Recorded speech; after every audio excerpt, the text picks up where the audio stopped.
the dog would not come out of the rock. Every other morning that autumn, he came running the moment he heard the cabin door. This morning, nothing. Just a thin trail of paw prints leading into a crack in the hillside. And silence. It was the kind of silence a man learns to be afraid of if he has already lost one person to a season he could not control. He knelt at the opening anyway. Cold hands, colder light. And then, without warning, warmth. Not much. Just enough to notice. Just enough to make him stay on his knees a moment longer than he meant to, breathing air that had no business being warm in October. By the following spring, people in that valley would tell the story in two very different ways. The version told at the general store was about a foolish immigrant blacksmith who dragged his sick daughter into a hole in the ground because he could not afford a proper homestead.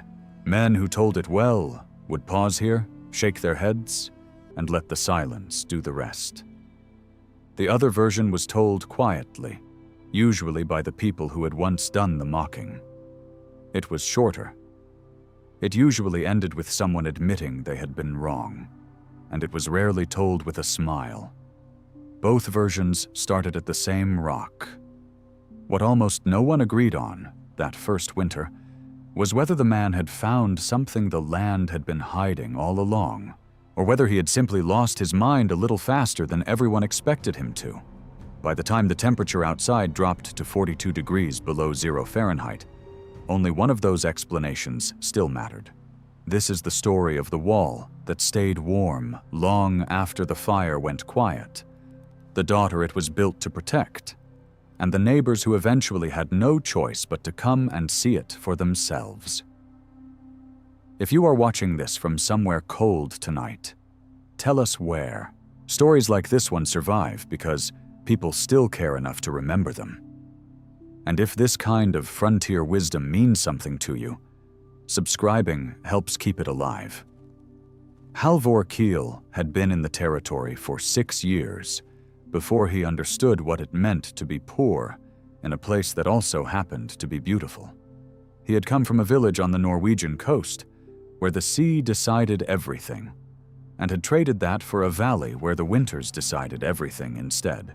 He worked as a blacksmith, good enough with iron to be useful, never quite good enough to be comfortable. His wife had died 2 winters back, of a fever that a warmer house might have slowed down, though no one could ever prove that, and Halvor had stopped trying to argue about it out loud. What he had left was a daughter named Astrid, 7 years old, with a cough that came back every year around the first hard frost and did not leave again until April. So when the widow who owned the north parcel decided to sell, Halvor was the only man in the valley willing to buy it. The land came cheap for a reason. A long ridge of gray stone cut through the middle of it, too steep to farm, too broken to graze. Everyone agreed the rock made the parcel nearly worthless. Everyone except Halvor, who could not afford to disagree with a price that low. At the store, a rancher named Dale Wheatley laughed loud enough that 2 other men turned around. "You bought the rock pile," he said, not quite a question. "Man builds his whole life around iron and fire, and he buys the one lot in this valley you can't burn or plow." Halvor did not answer that. He had learned since his wife died that some conversations were not worth finishing. He walked the property alone before the first snow, Astrid trailing behind him with her coat buttoned wrong, and her dog somewhere ahead in the brush. The soil was thin. The timber was worse, mostly young growth that would smoke more than it burned. He stood at the base of the ridge for a long while, running his hand along stone that had been there since long before any of them, and tried to convince himself that thin soil and bad timber were problems a winter could survive. Astrid coughed behind him, twice, quietly, the way she always tried to hide it. He did not know yet that the answer to both of their problems was already standing in front of him, half buried in gray rock, waiting for someone poor enough and stubborn enough to go looking for it. The dog found it first, the way dogs usually find the things that matter before anyone else does. It was late October, the kind of gray afternoon that smells like the first real cold is only a few days off. Halvor had gone up along the ridge to judge where a cabin might sit, close enough to the stone for shelter from the wind, far enough that he would not be building on bad ground. Astrid's dog, a rough-coated animal named Bjorn, that had belonged to her mother, ran ahead into a crease in the rock face that Halvor had walked past a dozen times without giving it much thought. Bjorn did not come back. Halvor called twice, then followed the sound of scratching into a gap barely wide enough for his shoulders. The crack in the stone went back further than it looked from outside, curving into darkness after only a few feet.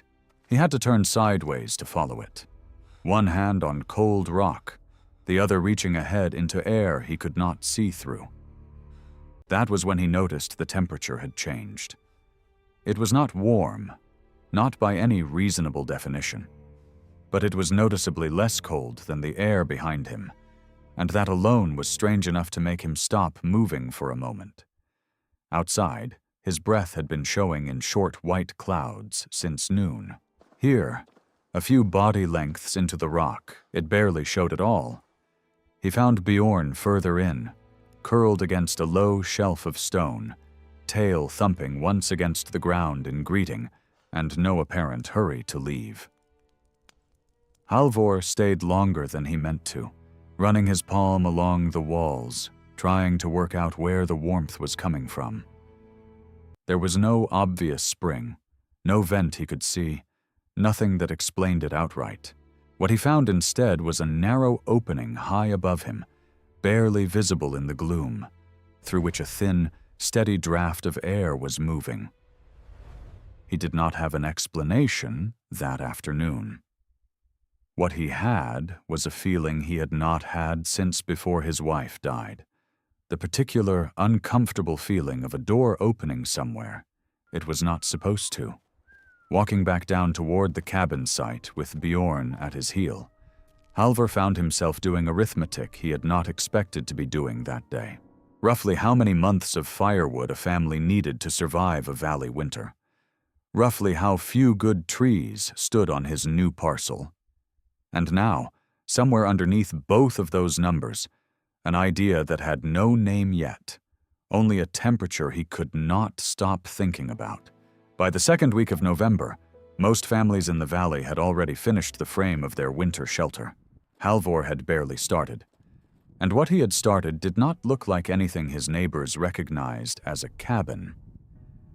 He had decided, after 3 more visits into the gap in the ridge, to build directly against the stone, rather than beside it, letting the back half of the shelter sit inside the rock itself.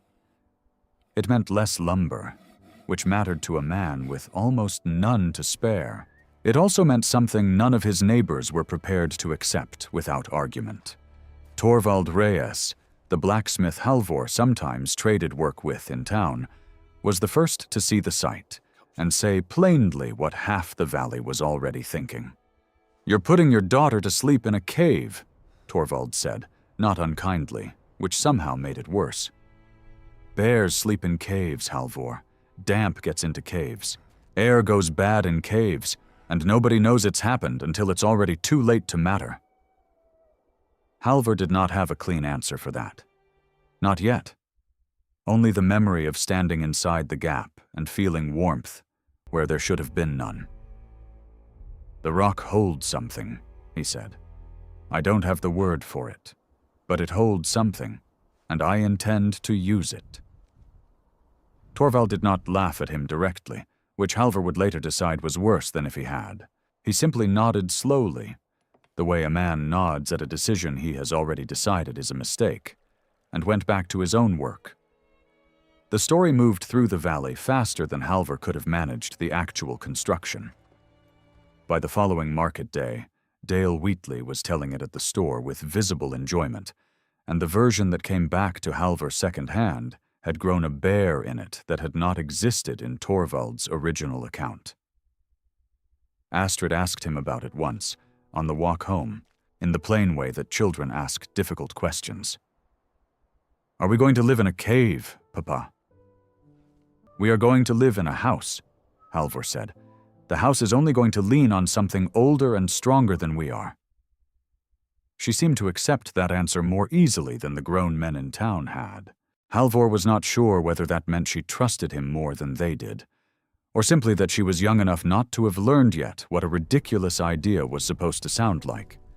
Either way, the frame of the new shelter went up against gray stone that week, while half the valley waited, not entirely without sympathy, to watch it fail. Not everyone in the valley had come to laugh. Sina Aldridge had been widowed the winter before Halvor, in a house not so different from the one he was trying to build now, and she had her own private opinion about which parts of frontier wisdom deserved to be mocked, and which parts had simply never been tried by the people doing the mocking. She arrived at the building site on a cold Tuesday, with a wagon full of quilts she no longer needed, and a silence that made it clear she wasn't there to discuss whether the plan was sound. She was there to work. "You'll want the stone dressed flat where the fire sits closest," she said, running a hand along the rough face of the ridge the way Halvor himself had a few weeks earlier. "My husband's father built against a hillside once, back in the old country. Different stone, same idea. Heat likes a flat place to sit." It was the first time anyone in the valley had spoken about Halvor's plan as though it deserved a serious answer instead of a joke. Between the two of them, the work went faster than Halvor could have managed alone. Sina understood things about managing a household through scarcity that Halvor, for all his skill with iron, had never needed to learn. She knew how far a single hide could be stretched across a doorway. She knew which cracks in a wall mattered in October, and which ones only became dangerous once the temperature dropped far enough to matter. Astrid took to her almost immediately, in the quiet, watchful way of a child who has already lost one mother and is careful about who she allows to matter again. They built the front wall of timber and packed clay, framing the entrance to the stone so that the cabin looked, from a distance, almost like any other shelter in the valley. It was only up close, standing inside the doorway with the back wall disappearing into cold gray rock, that the strangeness of the design became impossible to ignore. Halvor found himself, more than once that week, resting his palm against the stone the way he had the day Bjorn first led him inside it, waiting to feel again whatever it was the rock had been holding. He did not know yet that the true test of that theory would not come from the cold outside. It would come from the smoke he could not yet get to leave. The first fire inside the new shelter was supposed to be a small celebration. It became, within an hour, the closest Halvor had come to admitting Torvald might be right. He had built the hearth against the stone itself, letting a narrow channel carved into the rock carry smoke up and out through what he judged to be the highest point of the cave ceiling. On paper, in his own head, it had seemed sound. Heat rises. Smoke follows heat. The opening was there, waiting. What he had not accounted for was the shape of the stone above the fire, a shallow overhang that caught the rising smoke before it ever reached the opening and folded it back down into the room instead. Within minutes, the shelter filled with a low gray haze that stung the eyes and settled into the back of the throat. Astrid, sitting close to the fire because the cold outside had made her want to be close to anything warm, began to cough in a way Halvor recognized immediately and had hoped never to hear again that early in the season. He got her outside into clean air, one arm around her small shoulders, and stood there in the cold, watching smoke drift out through the cabin's front doorway, instead of the vent he had built for exactly that purpose. Sina found them like that a few minutes later, Astrid still catching her breath, Halvor staring back at the doorway with the particular stillness of a man deciding whether to be angry at himself or simply defeated.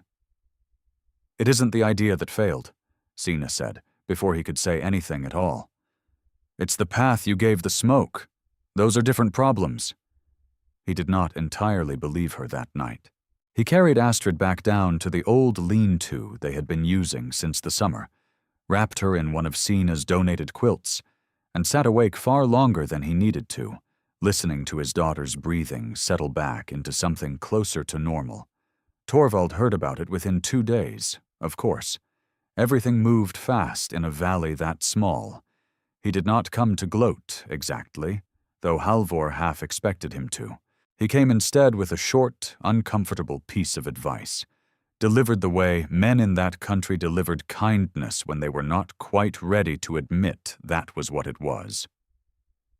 "Fire finds the easiest way out," Torvald said.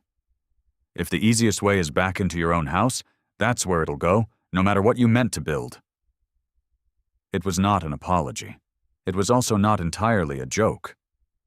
Halvor took it as something in between, and went back up to the ridge the next morning with a lantern, determined to understand the shape of the stone above his hearth, better than he had the first time. For the better part of a week, Halvor did something that would have looked, to anyone watching, like a man wasting valuable time before winter. He sat in the cave for long stretches, sometimes with a small fire lit, sometimes without one at all, simply watching. He held his palm flat against different sections of stone at different hours of the day, noting where the rock stayed cold longest, and where it seemed to hold whatever warmth reached it. He watched the way a candle flame bent when he carried it slowly along the ceiling, marking with a piece of charred wood every place where the flame leaned, as though something above it were pulling gently at the air. Astrid, well enough again after a few days of rest, began following him up with a small cup and a scrap of paper, writing down numbers he called out to her in her careful, uneven letters. It became, without either of them naming it that way, a kind of game between them, one that also happened to be teaching a sick child that her father's strange decision was not simply stubbornness. The overhang above the original hearth, Halvor confirmed after several days, was the problem exactly as Torvald had guessed, without knowing the details. It caught rising smoke and held it there, letting it cool and settle back down into the room instead of continuing upward and out. But the candle told him something else, something he had missed on his first visit weeks earlier. A second, narrower gap higher in the rock, almost invisible from below, was pulling air steadily upward on its own, day and night, regardless of whether a fire was burning below it at all. Some deeper channel in the stone, older than anything Halvor understood, was already moving air through that opening the way a chimney moves air through a house that has been correctly built. He had built his hearth beneath the wrong opening. The rock had already provided the right one. It had simply been waiting for him to notice it. "The mountain already had a chimney," Sina said, when he explained it to her that evening, turning the idea over slowly, as though testing whether it deserved to be believed. You only needed to find where it kept it. Halvor did not have a clean scientific word for what he had discovered. Not yet. Not in the way a later generation might describe airflow and pressure and the physics of a draft. What he had was proof, gathered patiently over a week of watching a candle flame lean the same direction morning after morning, that the answer to his failure had been sitting a few feet away from his mistake the entire time. Moving the hearth meant more than simply digging out a new fire pit. It meant reshaping a section of the cabin's back wall, extending the stone channel to reach the higher opening Halvor had found, and doing all of it with lumber and labor he had already spent once and could not easily spend again. The argument, when it came, was not with Torvald or Dale Wheatley. It was with himself, and eventually, quietly, with Sina. "We have flour enough for maybe 6 weeks if we're careful," Halvor said one evening, counting what little coin and grain remained after buying the last of the clay he needed. "If I spend 3 more days on the hearth instead of the woodpile, that's 3 days I'm not cutting what little good timber this land has left." Sina did not answer right away. She was mending a shirt of Astrid's by the fire, the kind of quiet work that gave a person time to think before speaking. "A man can freeze slowly with plenty of wood and a bad hearth," she said finally, "or he can freeze quickly with less wood and a good one. I know which one my husband's family chose, back home, and I know which one kept them alive longer than their neighbors." It was not a complete comfort. It was enough to settle the argument in Halvor's own head, which was, he suspected, all Signa had ever intended it to be. He spent the next 4 days rebuilding the smoke channel, chipping carefully at stone that did not want to be chipped, packing fresh clay along seams that had opened during the failed first attempt. Astrid, kept well away from the dust and the sharper tools, sat near the entrance with Bjorn, and reported, in her own careful way, whenever she could smell smoke drifting toward her instead of away. It was, in its own small fashion, the first honest test of the new design, run by a 7-year-old with a good nose and no patience for being wrong. By the 4th evening, Halvor lit a fire beneath the corrected opening and watched, hand pressed flat against his chest, as though that might slow his own breathing, as the smoke rose, caught briefly against the stone above, and then continued upward through the higher gap without hesitation. Astrid, sitting a careful distance away, did not cough once. Neither of them said much that night. Some victories, Halvor was beginning to understand, did not need to be spoken about loudly to be real. The true test, when it came, was smaller than either of them expected, and larger than Halvor had allowed himself to hope for. A hard frost settled over the valley in the 3rd week of November, the first real cold of the season, sharp enough to freeze standing water and send most families scrambling to check their own wood piles and roof seams. Halvor built a modest fire that evening, banked it carefully before bed the way Signa had taught him, and woke before dawn to check on something he had not quite dared to test on purpose. The stone behind the sleeping area was still warm. Not hot. Not even warm enough by itself to impress anyone who had not spent the last several weeks watching this particular wall fail and then slowly succeed. But warmer than the morning air outside, warmer than the packed earth floor, and warm enough that Astrid, curled against it under Sina's donated quilt, had slept through the coldest hours of the night without waking once to cough. Halvor sat with his palm against the rock for a long while that morning, turning over an idea he did not yet have the full words for. The stone was not making heat on its own. It was holding on to heat that had already been given to it the evening before, and giving it back slowly, long after the fire itself had gone quiet. Word of the frost, and of how differently it had treated different households, moved through the valley the way it always did. Amos Colby, the wealthiest rancher in that stretch of the territory, happened to ride past the ridge 2 mornings later on his way to check a fence line, and saw something that stopped him at the edge of Halvor's property. A thin, steady thread of smoke was rising from a point in the bare rock face itself, well above and to the side of where any sensible man would have expected a chimney to be. He did not stop to ask about it that day. He simply sat his horse for a long moment, looking at smoke coming out of solid stone, and rode on toward his fence line with considerably more to think about than he had planned on that morning. Halvor did not know yet that Amos Colby had seen anything at all. He only knew that his daughter had slept through the cold, and that the wall behind her, for the first time since he had bought this worthless piece of land, had done exactly what he had gambled it would do. The valley's real winter, the one that would test all of it far harder than a single frost, had not arrived yet.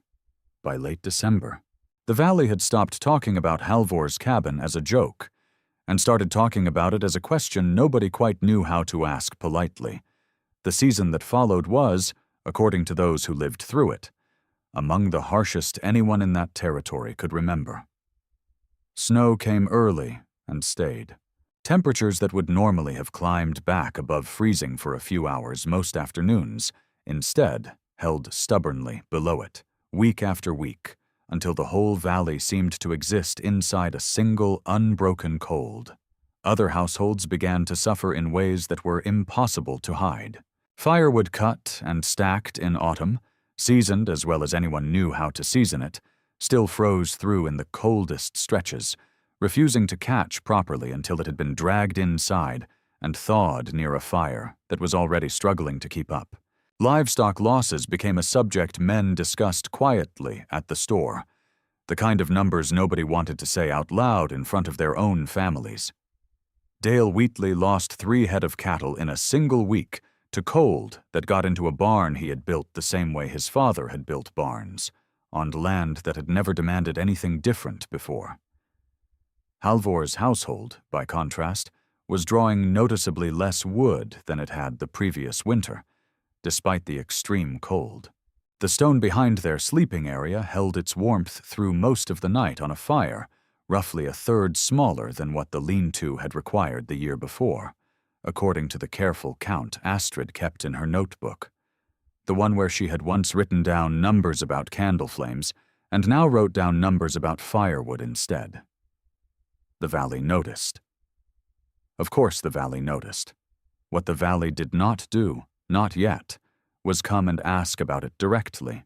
Pride, Halvor was beginning to understand, could survive an uncomfortable amount of cold before it was willing to admit it had been wrong about a rock pile and the fool who had bought it.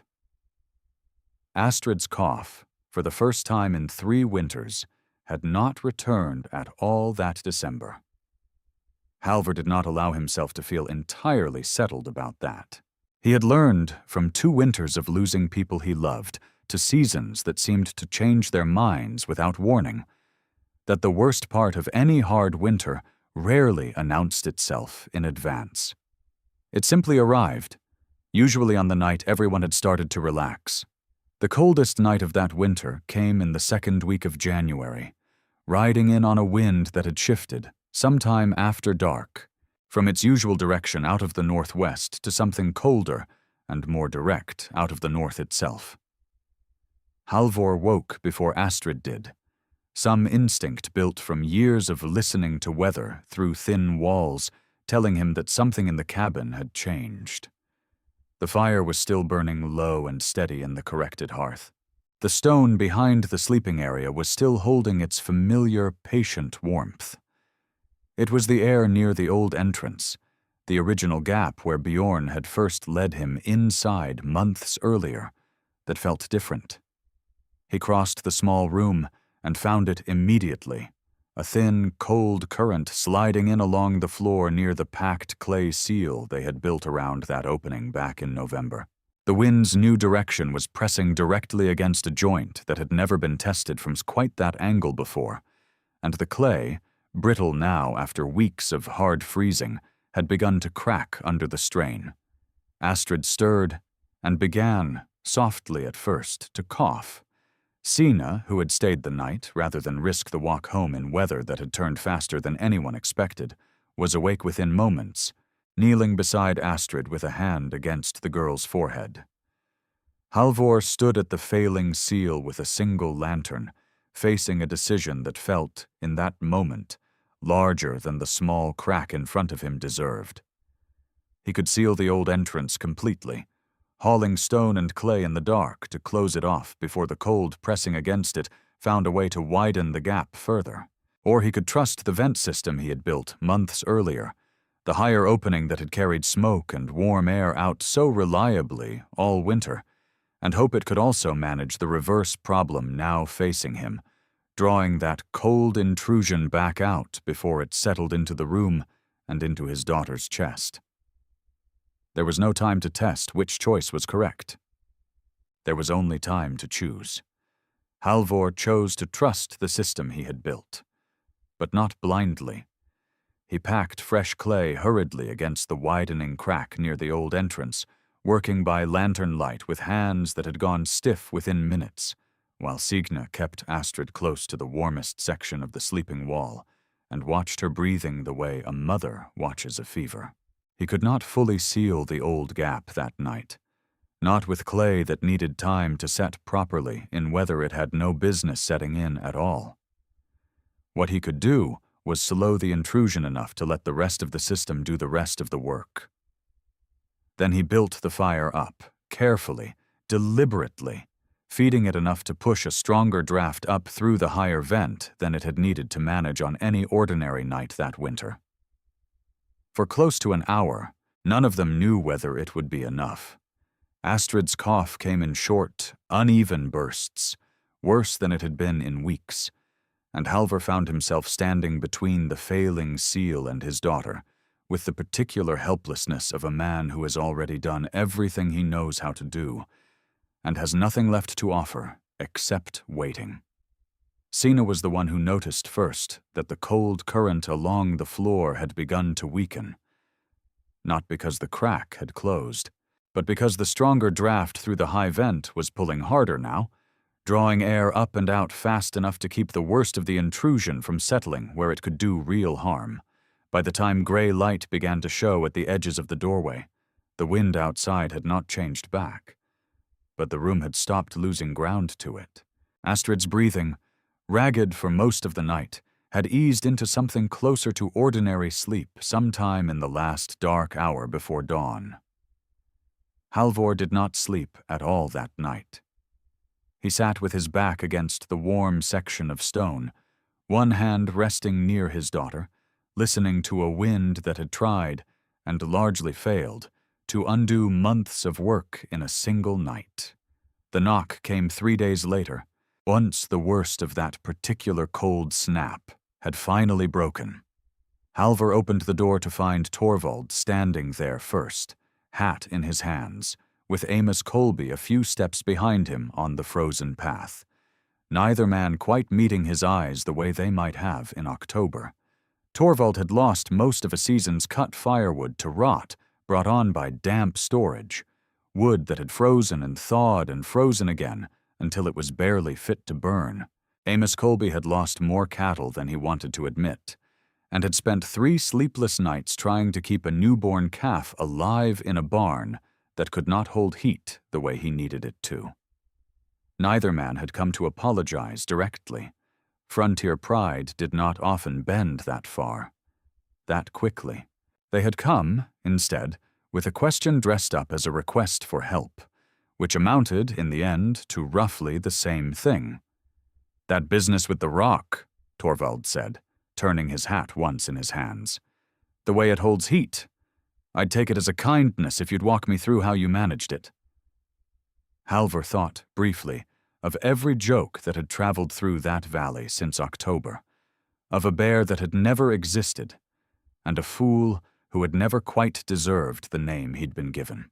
He thought of Astrid's cough, gone now for the better part of 2 months, and of a candle flame that had leaned the same direction morning after morning until it finally told him something true. He stepped aside from the doorway and let them both in out of the cold. What Halvor taught them, over the following weeks, was not a secret formula so much as a way of looking, patiently, at ground other people had already decided was worthless. Not every farm in that valley had a hidden vent running through solid stone, but nearly every household had some overlooked feature of its own land, a slope, a hollow, a stand of old growth that had been sitting there the whole time, waiting for someone poor enough and stubborn enough to go looking properly. By the following winter, 3 other families in that valley had reworked their hearths to hold heat the way Halvor's stone did, using whatever version of patient ground their own properties happened to offer. Astrid grew up in that cabin, coughing less each winter until, by the time she was grown, the sound had become something she only remembered rather than something she lived with. She kept, for the rest of her life, a small notebook filled with numbers about candle flames and firewood, the first real proof, in her own uneven child's handwriting, that her father's strangest decision had been the right one all along. The wall itself was never beautiful. It never stopped looking, to anyone passing by on the road, like nothing more than an ordinary cabin leaning against an ordinary ridge. It had never needed to be beautiful. It had only needed to be patient. And in a winter that reached 42 degrees below zero, patience turned out to be enough. This story is presented for educational and historical storytelling purposes. It is not engineering, construction, or safety advice.